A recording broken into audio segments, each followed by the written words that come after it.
You're listening to the Family Discipleship Podcast, a podcast of training the church.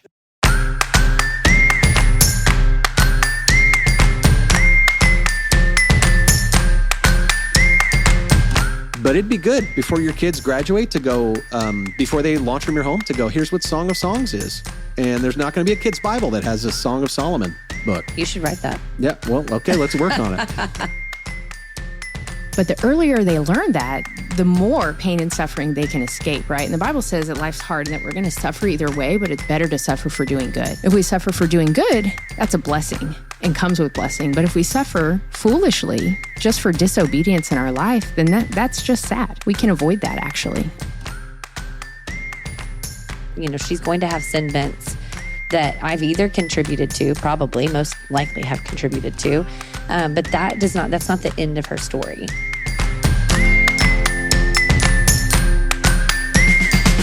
This is Adam Griffin, and I'm here with my lovely co-host, Mrs. Cassie Bryant. How you doing today, Cassie? I'm doing great. Good. Yeah. And of course, my lovely wife, Chelsea Griffin. How you doing today, Chelsea? Chelsea who? Griffin, I think I said. Griffin. Sound like Gruffin. Griffin. Which I like the sound of. Griffin. Griffin. You guys have a great last name. Thank you. Rhymes with nothing, really. Muffin. Griffin and Muffin don't rhyme. Griffin. This just Griffin in. and Muffin Griffin does. and Muffin do not rhyme. I had a PE teacher in elementary school who always called me a ragamuffin. Oh, doesn't that mean like a little mess? Well, here's the thing. Remember that I didn't know I had curly hair till like 8th grade. So I was always just... I was going to say my littlest is curly haired. But I didn't know she's it. kind of, but she's kind of a hot mess too. Not So in a like, bad way. so but- I just brushed it straight back and then put it in a ponytail. So that created a real ragamuffin look. Yeah. If you can picture the kind of like... Did it have a lot of volume? Probably. There's just like a lot, like a halo of frizz around my head. a lolly. And I lived for PE. Like that's all I looked forward to at school, you know? And he was just like, here's my little ragamuffin. I was like, I don't know what you mean by that, buddy. Lolly's got to where she brushes her hair upside down and then she flips and it's just like a giant fluff of red curls. All right. Well, guys, today we're doing a Q&A episode as we wrap up this season. We've had some incredible episodes this season, by the way. I've been so grateful for the guests, the topics. But today, our topics come straight from you, the listener. And so we, once again, have more questions that we're going to have time to get into. But I'm going to try to get us to as many as I possibly can. So let's start with kind of a layup one that we talk about all the time. Cassie, let's start with you. How do you manage doing ministry and leading your own family life? I think it helps to not see them as totally separate things. That's good. That's one of the ways we manage it is that, and one of the ways my boss has allowed me to manage it is that ministry and motherhood are not enemies of each other, but they're partners. So you told me this, Adam, but I'm a better minister because I'm a mom and I'm a better mom because I'm a minister. And when those two things are not true, I have to reevaluate like our priorities and why am I feeling the tension in the pull? And sometimes there is the pull. I mean, it's a full-time job and any working mom is going to feel that tension. But because it's ministry, I do my best to incorporate. I mean, a couple Sundays ago, Lolly was up and dressed. I think she might have slept in her clothes and she came in while I was getting ready to walk out on a Sunday morning. And she was like, can I please come with you? Yeah. And I didn't say no. I was like, yes, girl, come with me. So, you know, they get to come and be part as much as allows, they get to come be part of it. And that's really been really, really sweet. I think for us too, it's a team effort. Like we have friends at the church who certainly help with ministry and family. So, the demands of ministry, sometimes what's difficult about them are that you're working with people who have jobs. And so they want your time when they're not working, which means it's typically when your kids don't have school. So that's nights and weekends is a lot of ministry, which means if your kids are in school right now and it's not in your own home, then that could challenge how much time you actually get to spend with your kids. So it is a delight to us as parents, Chelsea and I both work, to have a team of people who love our kids, other families who invite our kids over into their homes. And I think, similar to what you're saying, Cassie, we have a philosophy at our church that while it's not the rule that your kid can do your job with you every day is not bring your kids to work. Right. It is a sweet treat to be able to do it on a regular basis. Chelsea, anything else you would say about that? Yeah, Adam has some good philosophy about snacks at church, which is that like he tries to keep the break room and the church office really stocked with good snacks, so that kids, all the staff kids, are happy to be there. And it's just one little thing to make them feel delighted. Right. You know, what's crazy is we have like cookies and goldfish crackers and candy. And, you know, it's not to bribe them, but it is to try to create like, hey, church is a delight to be here. What are we going to do? And we had a family that you know and love come in this last week, and they stopped by our snack room. They're members of our church. And they were like, oh my gosh, you guys have the best snack room. And I was like, oh, thank you. And do you know what they said? Chelsea, you know what the snack was that they loved in there? The meat sticks. No, it was seaweed bars. Oh, God. Which arrived at our church because somebody had bought them for themselves and didn't like them. Yeah. So I thought, I'll drop them off in the snack room at church. And I thought, God, no one will ever eat those. And I just told that family, you take every single one of those. You can have all of the seaweed bars. Yeah. It is not always easy to manage doing ministry and family life. I will say that. But I think some of the philosophies we have is being part of a church that values that you are that you are both a parent and in ministry. Yeah, we get to show kids that they're part of the church too. Yeah. If you're at a church where that's not true, then it's like, well, I think the culture can shift. Well, I think too, our church, without fishing for it, we're not saying like we have said like, hey, support your pastors. Our job is harder than others. But without that, our church has really risen to the occasion. I think even this week, there was a family from our church who was like, hey, we're recording this on Good Friday. And so it's a busy week for our church. And there was a family this week that was like, hey, can we buy your kids hot lunch at school? Because it's a busy week for your family. That way you don't have to pack lunches. Yeah, so really kind. Thoughtful. Yeah. Or like the single guys home group that this was so sweet. They've been over here for men's discipleship with Adam before. And so they've done, family bedtime devos with the boys before. When men come over for discipleship, they do that all together with our boys. And so they know all of that. And so they were like, well, what if we just had our home group at your house one night so that you guys could go out for a date and we can do devotionals with the boys, they can go to bed, and then we can have our home group time and y'all can stay out and have a date night. And I was That's like, that awesome. Is so thoughtful, so sweet. And it was so awesome for our boys to get to hang out with these single men that are getting together to read God's word and pray together. And we're just blessed by that of like, we want our boys to see that. There's adult men in the church that are following Christ. So, of course, every family and every church is different, but we're grateful for Eastside, the church that we get to be part of. And that makes it a little bit easier because we got to foster some of that philosophy. I love that. Okay, question for you, Chelsea. Here's one. Oh. How do you handle boys making pretend weapons out of anything? What do you do? You're the boy mom here, wearing your boy mom t-shirt and your boy mom mug and got your boy mom headband on. What do you do about boys who make weapons out of everything? For clarity's sake, I don't own anything that says boy mom on it. I say, let them do it. I say, go for it. I don't think much of it. I think it's funny how like, even if you are purposeful about being like, okay, we're not going to buy toy guns because, we feel this way about guns. Like a boy will take a stick or a piece of string. It doesn't matter what it is. A lot of boys will make a weapon out of absolutely anything. That's so true. Yeah. And I think from a spiritual perspective, I think it's great to build up the fact that men are called by God to lead and protect and defend and fight for what's good. And, in our family, what we say with our boys as it pertains to like actual violence, hitting, kicking, punching, whatever, is we say, when is it okay to hit or kick or punch? And they know that the answer is to protect. If they have to fight to protect someone, they may fight. And anything else is off limits. Is off limits, right? That's not good use of your strength. So we do talk about like, how do we use our strength? Why did God give you strength? Right. And if typically, I'm not saying all men are stronger than all girls, but I'm just saying that body composition wise, it is common for a man to be stronger than a woman. Yeah. And we would say that points to God's call to protect and defend and care for, not to abuse or to harm. And so just teaching our boys how to wield strength. And so where boys have some of them seem to have an innate desire to play fight, play war. I wouldn't get too worked up about it. We do have some practical rules. So you do though. let them play fight. Yeah, but we will let them. We have rules. Like if they're actually using real Nerf guns. Like we're not shooting anybody in the face. We're not shooting anybody in the bathing suit areas. We're not. With sticks or with lightsabers, it's you can strike the stick against the stick, the lightsaber against the lightsaber, but not against the person. We have some you some can't intentionally limitations. Hurt somebody, but if they're just playing around, I mean, our kids don't play first person shooter games or scary video games. Our kids can play Wii Sports and Mario Kart In Mario Kart, you can shoot somebody with a shell. And that may be too violent for somebody. Yeah. Go with your convictions. Yeah. Listen to the Spirit in your life. And if you have a kid who cannot handle it, is making weapons out of things and hurting people, or you're concerned because he's constantly pointing things at your head, pretending it's a gun and pulling an imaginary trigger, for real, you are welcome as a parent to say, we're not going to do that anymore. Yeah. We're done with that. You can't be trusted with that responsibility, even of a pretend weapon. Yeah, exactly. Yeah. Adam, here's one for you. Can I read this one? Oh, okay. Let's go. Oh, turning the tables. I'm going to ask the tables questions are turned. No. Holy week. Adam, what sorts of things do you write in the Bibles you're journaling in for your boys? Oh, you know what? That's a question I actually get asked on a regular basis, which is surprising to me. I don't know. That's apparently just giving a practical example from our house that I didn't give enough follow through on. But I have journal Bibles that I write in for our boys that will be given to them probably on their baptism day or maybe at a certain birthday one day. And so what I'm doing in those is not necessarily writing a note to my kids. I'm writing little notes about the text. So sometimes I'm writing there like, hey, this means this.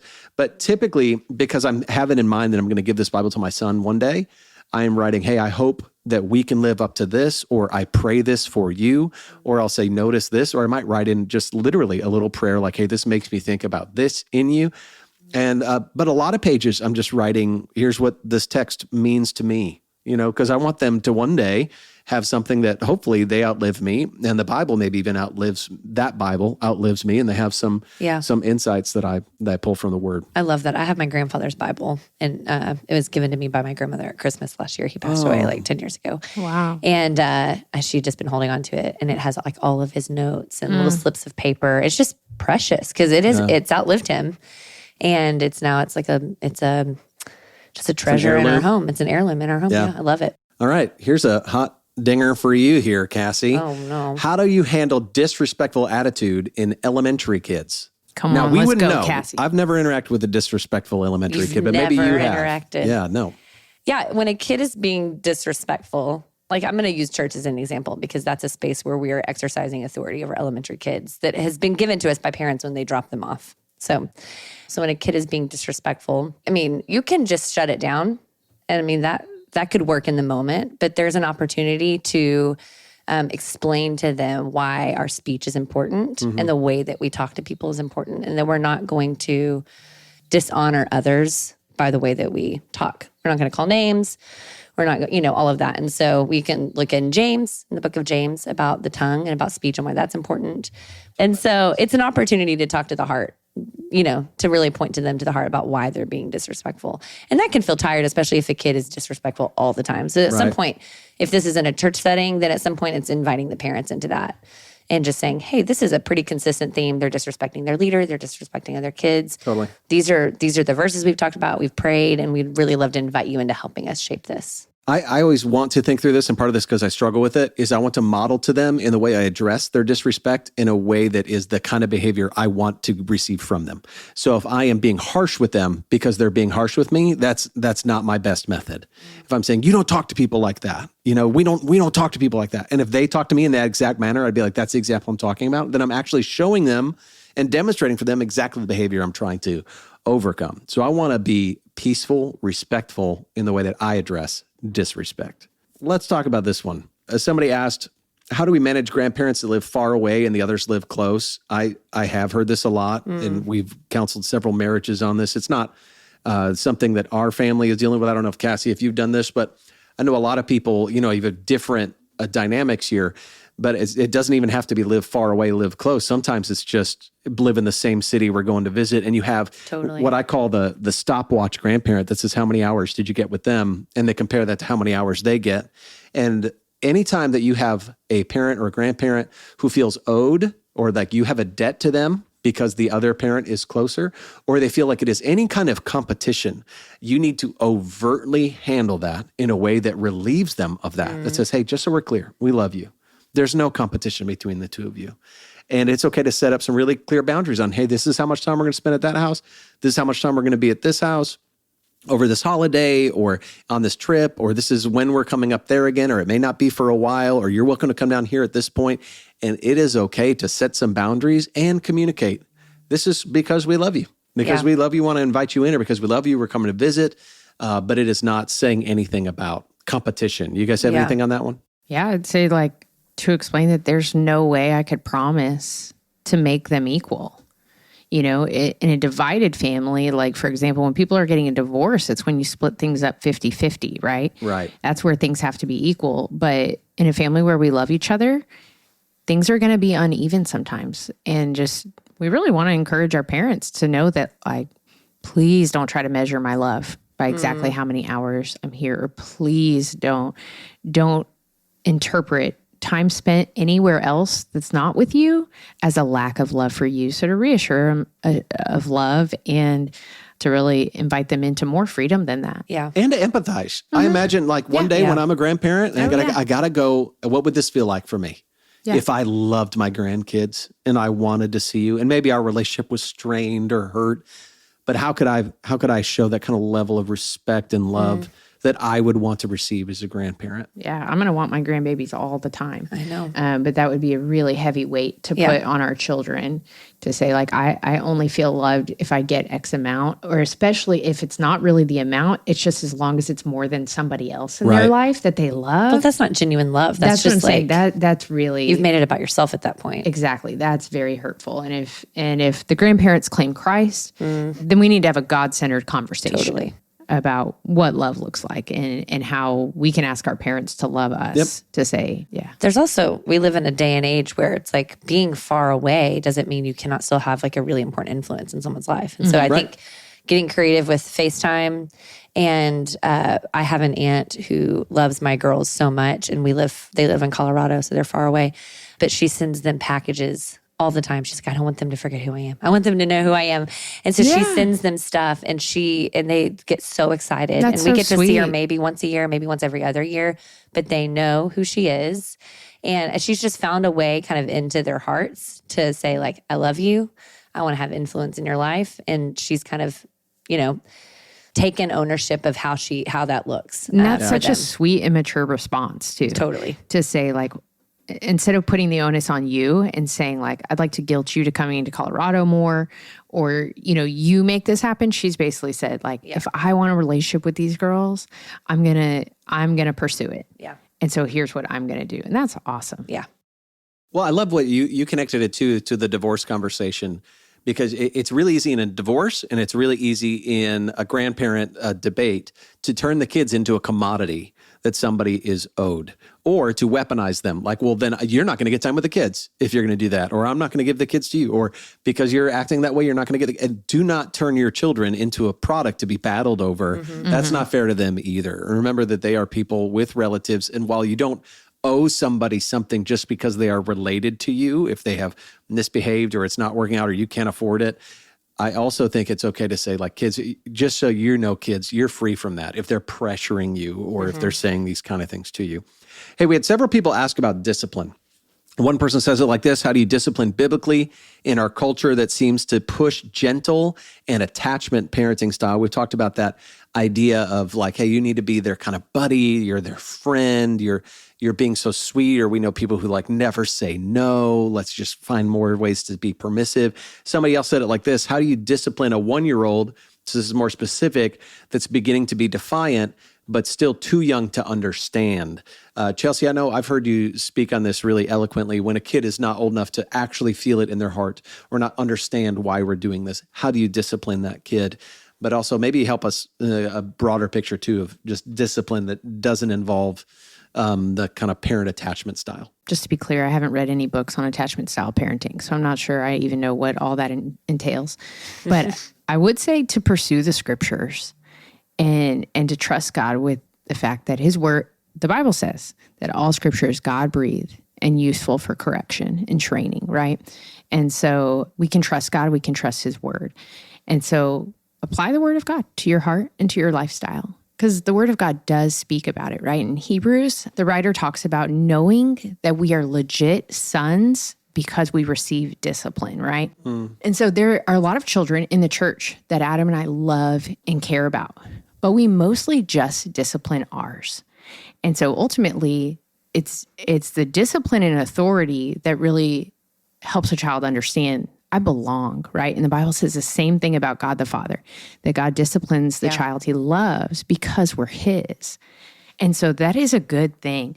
I can tell you that in working in healthcare, I see people all the time who are dealing with painful consequences for their choices as adults. Yeah. And all of those consequences are so much more painful than what we would apply to a 2-year-old or a 3-year-old. And so it's really struck me that it is important for my children to understand that choices have consequences. And when choices are directly disobedient to mom and dad or to God, then they are often going to come with painful consequences. But the earlier they learn that, the more pain and suffering they can escape, right? And the Bible says that life's hard and that we're going to suffer either way, but it's better to suffer for doing good. If we suffer for doing good, that's a blessing and comes with blessing. But if we suffer foolishly just for disobedience in our life, then that's just sad. We can avoid that, actually. And so we love to teach our kids that obedience brings joy. So when there's a painful consequence, we remind them that obedience brings joy, that if you had obeyed, then you wouldn't be enduring X, Y, or Z right now. Yeah. So that's what I would say. Yeah. Well, sometimes consequences are painful, and we don't have to be afraid of that. We can trust what God's word says about discipline that is hard. That's good. And in the specific question of a 1-year-old, I think it's important too to say we would never recommend deprivation or neglect or something overly harsh with a child to say this is the only way we're going to be able to get through to them is to take away what they need. You know, that a 1-year-old has very simple needs. And because a baby is born as a tyrant without manners, they are going to have a lot of demands from you. And you are not going to meet every demand. You're going to meet reasonable demands, and you are going to love and show affection to them. And sometimes your love looks like not giving them everything they want right when they want it. And that may mean putting up with tears. It may mean putting up with the only way they know how to express themselves is screaming at you. That may be the case. Yeah. And there are, certainly I wouldn't recommend losing your temper in that moment to say, hey, that will scare them or depriving them of something like food and say, that's the only way I'm going to get through to them. No, you go, this is a 1-year-old. And a 1-year-old, understandably, doesn't have other ways to communicate other than throwing something on the floor or screaming at me. And you may need to take a break and take a breath and come back to it. Discipline is different at different stages. And that's because expectations are different. I do think generally, the more locked down you are on privileges when they're younger, then the more ability you'll have to loosen them up later. Yeah. If you start with, let's let the kids do whatever they want, and then we'll lock it down when they do something they shouldn't, you're going to have a really hard time rolling that train backwards to we're going to take away some of those privileges that you used to have. So when we really advocate sometimes for parents, or we'll hear parents say things like, I just want my kid to be able to like choose what they're going to wear and choose what they're going to do. And then if they start to make choices I don't like, I'll lock it down. I feel like, man, it's best to start in the younger age with going, no, I'll make choices for you and with you. And then one day when you've proved yourself ready to make choices for yourself, then that's great. But we created like training environments. We felt like if we could train at home, then there would be less maybe discipline when we were out like in public, especially these toddler stages, like a 1-year-old. And so if the goal was to be able to go into someone's house and our kid not break something that was glass, then we would create a space in our home first to train around that. Surround them with glass. No, we would put a glass on the table and have them in our lap. And every time they went to reach for it, we would just say, no touch. Yeah. And then we put their hand back down and you would do it over. And then your heart and mind are prepared for there to be constant trying to touch that. And then you would, exact whatever consequence you and your spouse has said that you're going to do for that in order to train them. That way, then when you're out and they go to touch something, that you can say the phrase that you're using, and then they don't do it. And then everyone's marveling. And it's like, well, we've just trained them. Right. And then you're not in this position of like having to, in front of your friends or whoever, discipline them because you haven't trained them. Sure. Does that make sense? Yeah, we do a lot of talk about expectations, really immediately before events. I don't know if this is right or wrong, but sometimes I tell my kids, like if you're going over to this person's house for this thing, I say, when I pick you up, I just really think that Mrs. So-and-so is going to say, wow, your sons were so polite. Yeah. They were very respectful.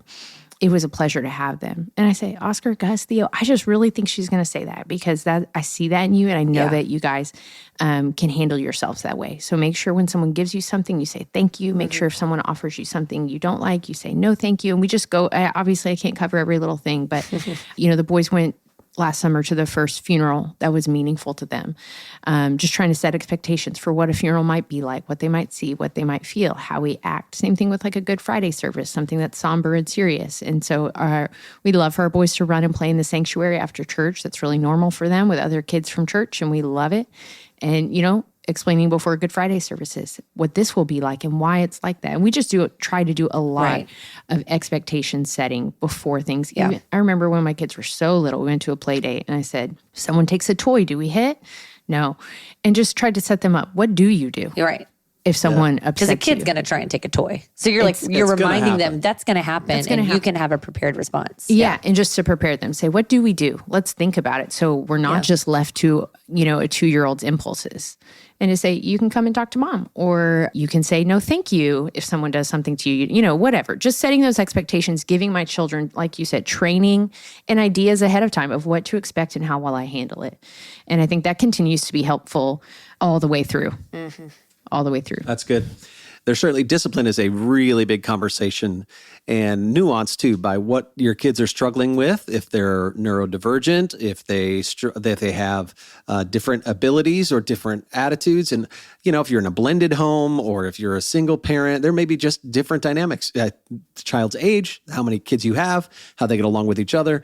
So discipline is difficult. A lot of things I would say are case by case, depending on the kid you have. And while these general principles we've given are helpful, I would always encourage you, talk to somebody who knows and loves you that you trust about your particular kid, your particular circumstance. This is what we're hitting. And somebody that's been there. And I think that's going to be really helpful for you too. We have a question that came in on one of our reviews on Apple Podcasts. This person asked, hey, so we don't leave... They're asking about the full scope of theological teaching that we want our kids to have before they launch from our home. Oh, wow. So how would we make sure that we've covered everything we want to cover before they graduate? To which I say, hey, read that Bible cover to cover and answer.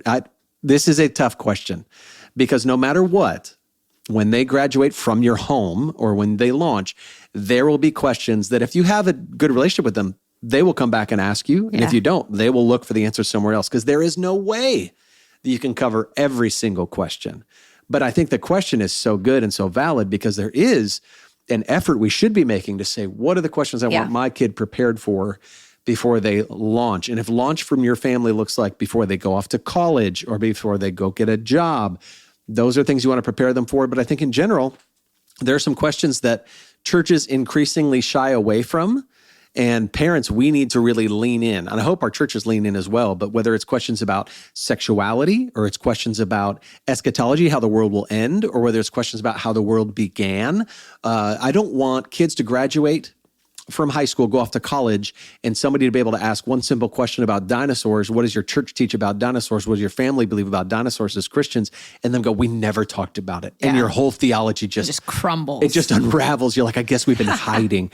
But I really, a lot of what we talk about boils down to, do you have a safe enough relationship with your child that they could ask you anything and not feel like they'll get harshly judged? And you'd be able to say, if I don't know the answer, let's find it out together. Mm-hmm. That's a great place to start, is by building that level of trust. Just say, what are your questions? You can always bring your questions to me. And if I don't know the answer, we'll figure it out together. But when you ask about resources in general, I think the Bible, like Chelsea has talked about, is our first resource. That's what you want your kids to know before they leave.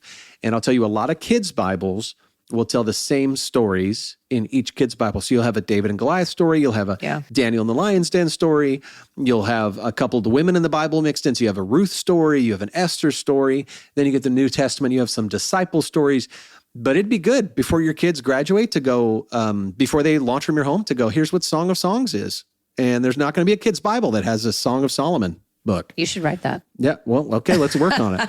Or here's what the book of Revelation is. There's a lot of churches that don't love teaching Revelation, and a lot of families, you're not going to find it in most kids' Bibles, except for like a beautiful story about the end. But finding a time and planning as a family to go, when do we want to teach these things that aren't going to be in the kids' Bibles and maybe aren't going to be in our kids' Sunday school or confirmation class? And say, I don't want somebody to be able to point out something one day and say, did you know this is in the Bible? I bet they never told you about this. Yeah. Or they're going to ask you this. I bet they never answered that question. Yeah. And so I can't tell you what age for your family to do what, but I do love the question of what should we cover? Have Any a plan. thoughts for you guys? Yeah, I think have a plan, but make it flexible. You might need to deviate from the plan. Also, something that you teach them when they're 8, if they're asked about it when they're 20, they might not remember that you taught them when they were 8. And that's okay, because the foundation that you're laying for them is one of relationship with you, hopefully, that they would come and ask you a question. One that would be in humility. If someone's challenging them, that they would say, gosh, that's great. I don't know. Let me get back to you, friend, that's challenging my, viewpoints on the end times or whatever. And it's like giving them the space to be human and to not know everything or have to know everything, or their faith struggles. I mean, that's going to be, that's not setting them up to win. Yeah, if you say, like, everybody, what I love about Christianity is we're not afraid of doubts, because we believe we have a true faith. There are, like, if you're in Mormonism or you're in Islam, there's kind of hey, don't bring your doubts in here. We don't have doubts. Put them on the shelf. Yeah, put them on the shelf. That's right. But for us, we say, bring them up. Bring them anywhere. The other thing is New City Catechism. I was just going to say one last thing. It's like they have a great scope in terms of, and then that's the question and response, which is more liturgical, but it's going to cover a lot. And so that's another great resource. Yeah. The church I went to in college did a fantastic job of a few things with college students. And so one thing that I would say they did a fantastic job of is teaching college students the real gospel and how to differentiate it from any sort of false gospel. That if anyone were to throw anything extra in there, anything that really contorts the gospel, that they taught us how to see that, right? They say this is the one true gospel and anything else is false and not from the Lord. So they taught us how to discern the gospel, the real gospel from a false gospel. And then a lot about the security of salvation, which was helpful for me. That kind of drove home the gospel. But then they taught, after the essentials of the faith, then they taught inductive Bible study. And so if you only had the 4 years of college, if you weren't a family at that church and all you had was that, you left college with the ability to read the Bible for yourself, of how to study the Bible, and then how to tell, a truth from a lie, basically.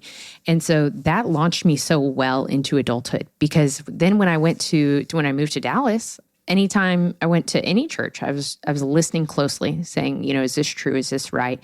And then knowing how to look in the Bible for real answers, and how to read the Bible for myself and not be intimidated by it. So that was awesome. And I thought to myself, like, that was so great they did that for college students, but I would like to do that for my children. Teach them how to read this word for themselves and teach them how to discern a lie from the truth.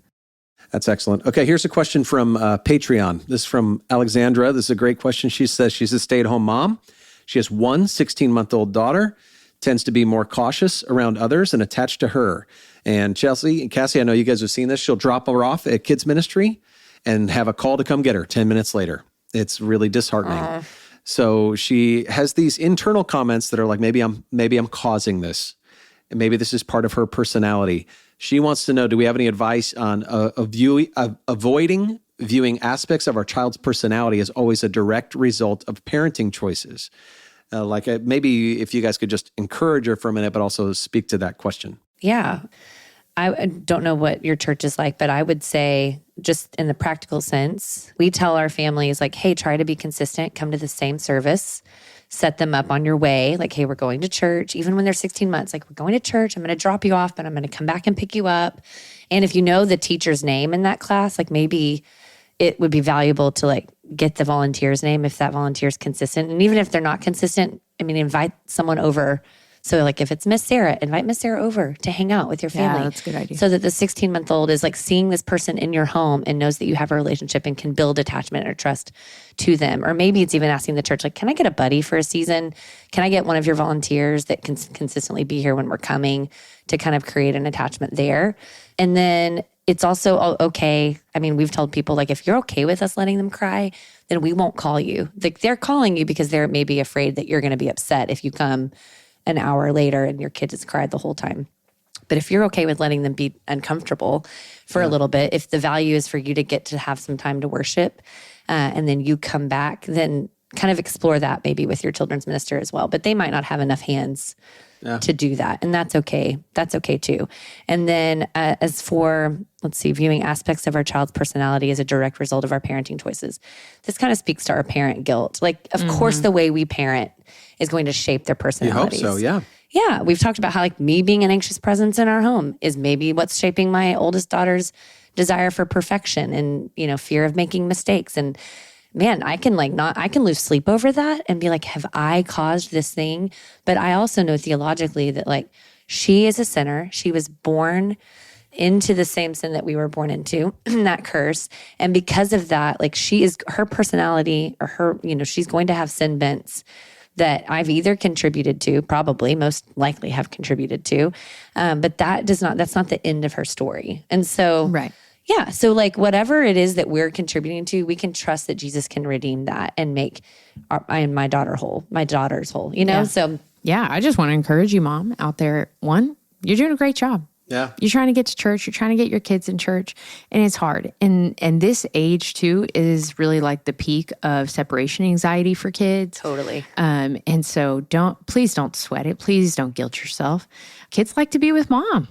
Yep. And that's good. It's awesome. Yeah. And man, I honestly love that stage. I was telling somebody the other day about like a stage our oldest boy went through that, and he was down to one nap, and it was like a 2-hour nap, and he'd take the first hour in his crib, cry.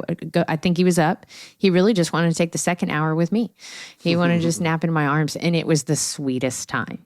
But of course, in the moment, it's hard to see. Yeah. Yeah. You're like, oh, you should have done. I thought I had 2 hours to do X, Y, or Z, but God knew better.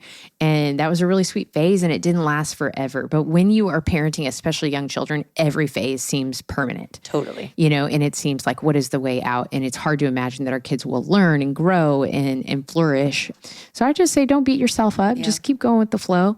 And I'd say too, don't you guys think that the older our kids get, you see traits in them and you go, you've always been like this. Yeah. Totally. You have a risk-averse kid. I mean, when our oldest son was 2, I couldn't convince him for anything to jump off of something or anything like that. He's like safety conscious from the moment he was born. Yeah. I did not do this to him. Yeah. I know I didn't. Right. But it can feel like that. It can feel like every single thing a kid does is our individual fault. And it's kind of it's trusting God has made them. Yeah. And in the way that they are for a reason. Yeah. And that being risk averse or whatever. Yeah. It's like, that can lead to sin, but also lead to wisdom and caution as he gets older and learns to use that. Our whole world cannot be risk takers, and our whole world cannot be highly risk averse, right? And so we just see God's glory reflected in all that, and we don't have to just bear a heavy weight of guilt and shame over our kids' personalities or what they're going through. So you just keep on keeping on. Yeah. And this is going to get worked out. Maybe it already has by the time we're doing this episode. That's so true. That's good.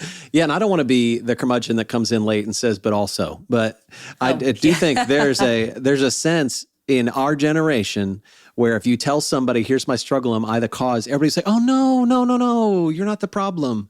When the truth is, maybe there are some things that we need to change. And I'm not saying what you described, I would not say, hey, we need to call you out on that. But to find somebody that you trust who's not going to just tell you, I'm going to pat you on the back and say, no, you're doing great. But to say, hey, well, let's try this. Get some wise counsel like Cassie and Chelsea just gave you to say, let's try something different. That's okay. I will say that no matter what your kid is like, of course, there's going to be ways that they're formed that way because of the way you've parented them, and that's not necessarily a bad thing. And always there's going to be problems. We're just picking our problems. It's just what is our kid going to end up struggling with? I would say it like this. Parenting is constantly like a tightrope of too much and too little, where it's, I'm with them too much. Oh, but what's too little? And we're just going back and forth. Chelsea and I just talked about this at a church recently, where it's just, hey, you got to be super involved in your kid's life, but not too involved. You got to really help them gain independence, but at the same time, you want to care for them really well, but you don't want to coddle them. And it's like always back and forth. There's not a perfect sweet spot, middle road where no problems ever happen. But what you see in their personality is, I love to see in a kid something that you can see the Lord could use that for his good one day. Mm-hmm. The Lord could do with whatever their struggle is. Yeah, right. If you have a strong-willed child, you have a kid who's really, really difficult and stubborn for you as a parent, that might be the greatest gift God gave them, that stubbornness, that one day they are not going to just roll over when somebody tells them their faith is foolish. They're going to say, no way, I don't believe that. Yeah. And that's going to be a great trait the Lord could use. Or if you have a kid who is, fill in the blank, you have a kid who's very risk averse, like we talked about, and you want to parent that right out of them. Maybe you are helping them say, like, let's face some challenges. But you can see that there's a shadow side and kind of a beautiful side to any trait they might have. Yeah. What our prayers are is not necessarily that God changes every aspect of our kid, but rather that God uses whatever our kid is like for his glory. Right. We'll hear from from parents that say, well, what if my kid turns out to be struggling with this attraction that I don't want them to have? Man, there are people that I love in the church who are now advocates for, that are just incredible ministers in the midst of helping other people who struggle with the same thing they're struggling with. Maybe God's preparing our kid for that. And so whatever your kid is like, you can see how God might use that for good. And let's hope that's the case. He's very attached to his mom. Praise God. Maybe that's the beginning of a long-term relationship where that kid really trusts you. And while there are ways to, at the same time, breed independence for that child and not just put up with it, you don't need to parent that right out of them, nor do you need to feel guilt that you're the cause of something. Yeah. Okay, we have time for one more. This one also comes from Patreon. This person asked a similar question about church. How do you get your kids to engage in the main worship gathering? They have boys that are 5, 9, and 11. That's very actually similar to the Griffins. And they're only in the main gathering at this church for the first 20 minutes. But I love the description here. They struggle to hold it together. By it, we mean, but they struggle to hold it together in worship. Cassie, you know this better than most, but there's a lot of churches that have different models. Sometimes the church, the kids are in full time, then they go to Sunday school. Sometimes they're for part of a service. Sometimes they're in service just every once in a while. How do you help a family think through engaging in the main worship gathering? I think that this kind of comes back to even what Chelsea was saying about setting some expectations before you go, which you might be doing already, but just having some clear expectations, like this is what this is going to look like, because this might be a discipline thing. This might be like another opportunity to train them. And so you could start with like having family worship at home for 20 minutes and just getting them to, that way you're not in a public setting. Yeah, and it says the mom is the worship pastor, right? So, right, she's leading worship. Yeah. So to be able to do that together with your spouse in your home, then doesn't leave your spouse alone to have to deal out the discipline, but you're getting to train them so that they know what to expect, so that when you are at church and you're on stage and your spouse is then there, they've been equipped, and the kids have been equipped with like what to expect and the response. I would say 20 minutes is not too long to expect. A 5, 9, and 11-year-old. Yeah, we can do this. Yeah, we've got 5, 9, and 11-year-olds that aren't my kids that sit through our whole service, and so I know that it's possible. Right. But that most like it's not natural for a kid to want to sit for a long time and listen to a sermon or you whatever. build up to it. If with our kids now, and this is not to brag on our family by any stretch of the imagination, but our kids will sit in the front row by themselves in a weekend where Chelsea's out of town and I'm preaching. And so that without interrupting the sermon, I would have to interrupt the sermon to discipline them in that moment.